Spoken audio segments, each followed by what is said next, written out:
सच्चाई जो है विभूतिपुर में विकास का काम हुआ है, शांति सद्भाव का काम हुआ है। कदम में कदम मिलकर चलने का हमने जो वादा किया था उस पर हम काम कर रहे हैं। जी नमस्कार, आप देख रहे हैं बीटी न्यूज़ बिहार। हम आपके साथ हैं सौरभ चौधरी। अभी हम आपको एक ऐसे शख्स से मिलवाने जा रहे हैं जिन्होंने 10 साल के कार्यकाल में विभूतिपुर की जनता के लिए बहुत कुछ किया और जो भी योजना आई सही पूर्वक सही ढंग से अपने क्षेत्र में लगाया। और वो शख्स का नाम आप चेहरा से बहुत अच्छी तरह जान रहे हैं, हर जनता उनको जानती है। ज़रूर वो एज के बड़े हैं, लेकिन जब देख लीजिएगा तो दिल खुश हो जाएगा। वो एक नौजवान को फैल करने वाले शख्स हैं। उनका नाम है यहाँ विभूतिपुर विधानसभा क्षेत्र के माननीय विधायक श्री राम बालक जी। आइए इनसे जानते हैं कि समस्तीपुर जिला में हर समय विभूतिपुर हॉट सीट पर रहने वाला क्षेत्र है और यहाँ पर इस बार चुनाव रोमांचक होने वाला है। सर से जानते हैं कि कैसा होगा यहाँ का चुनाव और कुछ बात है जो जनता ने कही है उनसे, और ये भी इनसे जानेंगे कि क्या कहते हैं इस पे। आइए मिलते हैं सर से। सर, हमारे चैनल में आपका बहुत बहुत स्वागत है। धन्यवाद जी सर, विभूतिपुर विधानसभा में और सब विधानसभा में मैंने घूमा, वहाँ पाया कि कुछ काम नहीं हुआ है। सबसे ज़्यादा अपने विभूतिपुर क्षेत्र में काम हुआ, लेकिन फिर भी यहाँ जनता कुछ नाखुश दिखाई दे रही है। ऐसा क्यों सर?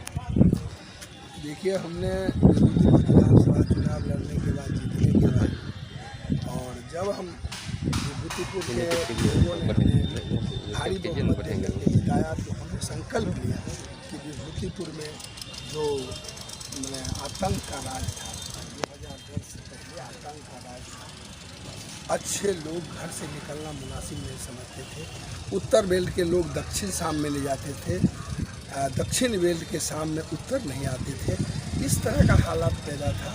प्रखंड मुख्यालय पर, थाना मुख्यालय पर, अंचल कार्यालय पर सिर्फ एक दल का वहाँ जमावाड़ा होता था और उनकी ही बात चलती थी, झूठ का खेती होता था। और बड़े विश्वास के साथ विभूतिपुर के लोगों ने हमें बनाया, और हमें जब बनाया तो हमने संकल्प लिया कि विभूतिपुर में सबसे पहले शांति सद्भाव हम कायम करेंगे, और उसमें हमें सफलता भी मिली। और उसके बाद हमने वादा किया था कि हम विकास का काम करेंगे और हम हर दुख सुख में सभी लोगों का साथ रहेंगे। और लगातार हम 10 वर्षों से ये काम कर रहे हैं। ये आपको देखने की चीज़ है। और विभूतिपुर में आप जहाँ भी जाइए, सड़क के मामले में जाइए, बिजली के मामले में जाइए, पुल पुलिया के मामले में जाइए, शिक्षा के क्षेत्र में तो काफ़ी विभूतिपुर में, समस्तीपुर ज़िले में शिक्षा के क्षेत्र में सबसे ज़्यादा काम हुआ है। आप देख लीजिए, यहाँ पॉलिटेक्निक कॉलेज का निर्माण हुआ, यहाँ बीएड कॉलेज का निर्माण हुआ, और यहाँ मान लीजिए कि 22 हाई स्कूल 10+2 बने और बन करके, और पढ़ाई इंटर का पढ़ाई यहाँ चालू है। आज सरकार ने फैसला किया है कि हर एक पंचायत में हम 9वीं की पढ़ाई करेंगे, वो भी पढ़ाई चालू है। और आपका जहाँ तक सवाल है कि कुछ लोग को लग रहा है कि काम नहीं हुआ है, तो कुछ लोग जो अलग ढंग के महत्वाकांक्षी लोग हैं, जिनको हमारा विकास और हमारा ये अमन चैन और ये क्षेत्र में शांति सद्भाव उनको अच्छा नहीं लग रहा है। वो कौन लोग बोल रहे हैं, इसको भी देखने की ज़रूरत है कि जो 2010 से पहले जो विभूतिपुर में आतंक कायम किए हुए थे, वही लोग आज चोला बदल करके और विभूतिपुर में बोल रहे हैं कि शांति सद्भाव नहीं है। अभी तक उनका कोई परीक्षा नहीं हुआ है। जब तक उनका एक गठबंधन में परीक्षा हो जाए उसके बाद पता लगेगा कि वो कितने पानी में हैं। अभी कुछ बोल देना, और उनकी जीवनी पहले आप खाली पता कर लीजिए। जो लोग बहुत बात विकास की बात करते हैं, जो विकास नहीं हुआ है, तो उनसे आप निश्चित रूप से आप पूछिए कि कौन सा क्षेत्र में विकास नहीं हुआ, और आपके गांव में, आपके बाज़ार में कौन सा ऐसा काम बाकी है जो आप बोल रहे हैं कि काम नहीं हुआ है, उनको ये बताएंगे। सर, 10 साल आपने कड़ी मेहनत जनता के लिए यहाँ किया है और यहाँ तक मुझे संभावना है कि आगे भी आप करते रहेंगे। जनता आपको चाहती है, जनता हर संभव आपको प्रयास कर रही है कि फिर से लाने के लिए। तो ऐसा कुछ वादा जनता से आप कर रहे हैं कि हाँ, अगर क्षेत्र में जनता फिर से आपको अपना अधिकार दे तो क्या उसके लिए कुछ बता सकते हैं आप? देखिए, विभूतिपुर की जनता अगर हमको फिर बनाती है तो जिस तरह से हम दिन रात एक करके विकास का काम, शांति सद्भाव का काम और लोगों का, उस पर हम कायम रहेंगे।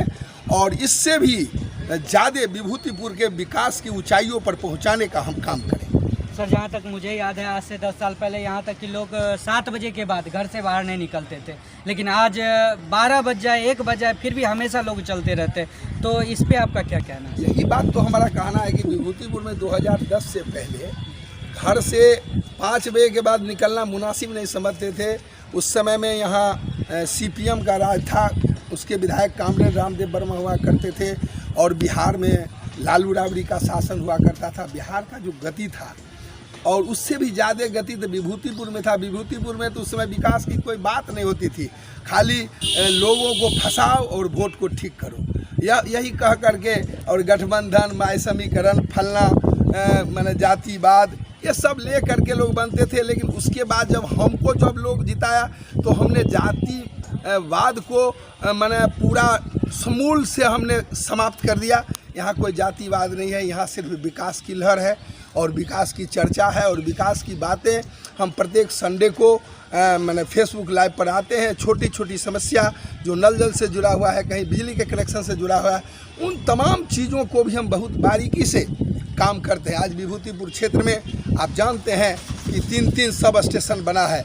एक सब स्टेशन पुराना था और 2 सब स्टेशन हमने बेलसंडी और कल्याणपुर समर्था में बनाने का काम किया है, जिससे वर्षों तक यहाँ के लोगों को और किसान भाइयों को बिजली की आपूर्ति में कोई बाधा नहीं होगी। और जहाँ तक पुलिया का सवाल है, सर, जहाँ तक मुझे पता चला है कि आप मरीज के लिए एक एम्बुलेंस भी दिए हैं। जी, एक एम्बुलेंस दिए हैं और दूसरा एम्बुलेंस जो हमने नरहन, जो हमारा मैंने PSC है, उसमें भी हमने अनुशंसा कर दिया है।